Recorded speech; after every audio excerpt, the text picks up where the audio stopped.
If you take a drinking straw and hold it up to your eye on a clear, moonless night, like you would a telescope, you'll see nothing but emptiness.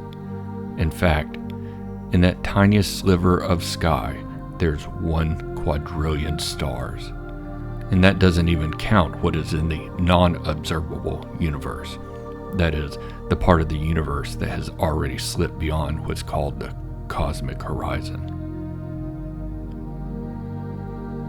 It is asked all the time whether or not there is intelligent life elsewhere in the universe. That's not the right question. With a quadrillion stars packed within the size of a drinking straw, of course there's intelligent life out there. There is such a scope of undiscovered, unseen, uncharted, and unnoticed, it seems uncontroversial to claim we aren't even sure what life is, save the few examples on this planet. Can this possibly be right? The question I ask when I am looking at the night sky through the lens of a drinking straw is, could it be that there is another me, exact in every way conceivable, looking back at me through a drinking straw?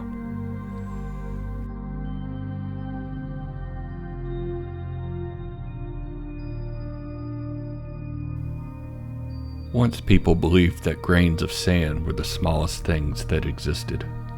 Then atoms were the smallest things.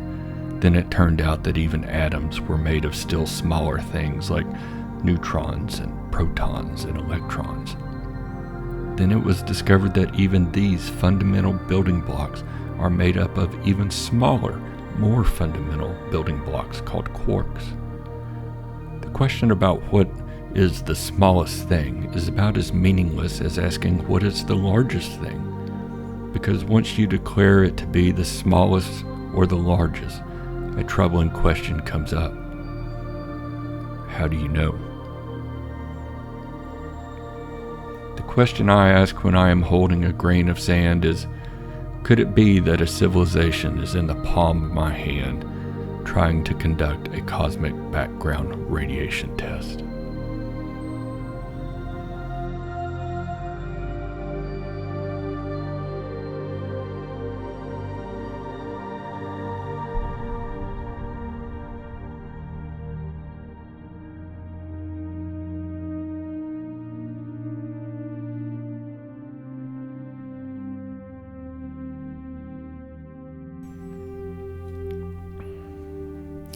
Too often I think it is the case that when we stop and consider our place in the cosmos, who we are, and our relationship with God, we think in terms of size, time, and relationship.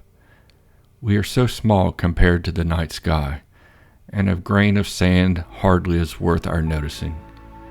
We are so much more intelligent than a butterfly because we can think about the night sky and a grain of sand. We are so much larger than a bee, so it stands to reason that we are also more important.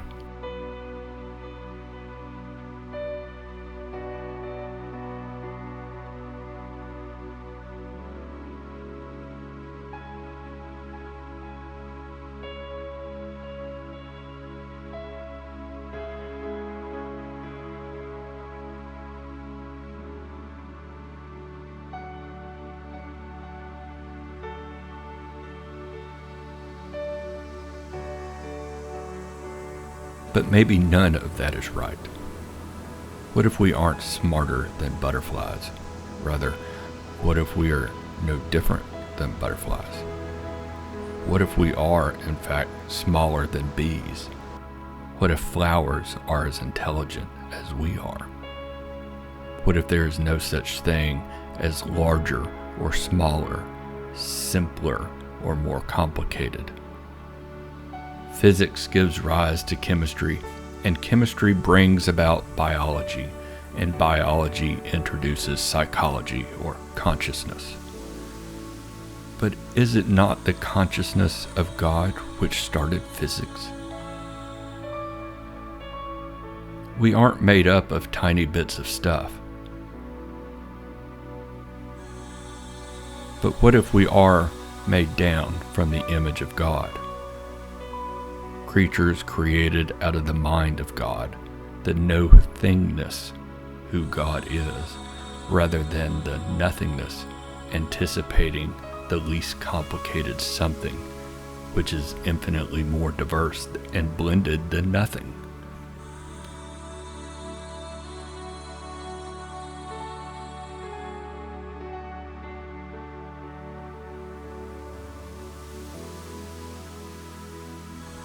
What if this moment is eternal, and time is a beaded necklace of eternal moments and multiverses strung together, and we are all gods, as Jesus once said we were?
The interior of my heart, or the air pumped in and out of my lungs, or the blood circulating in my brain and your brain and in the mind of a butterfly, is as large and as rich as the entire universe.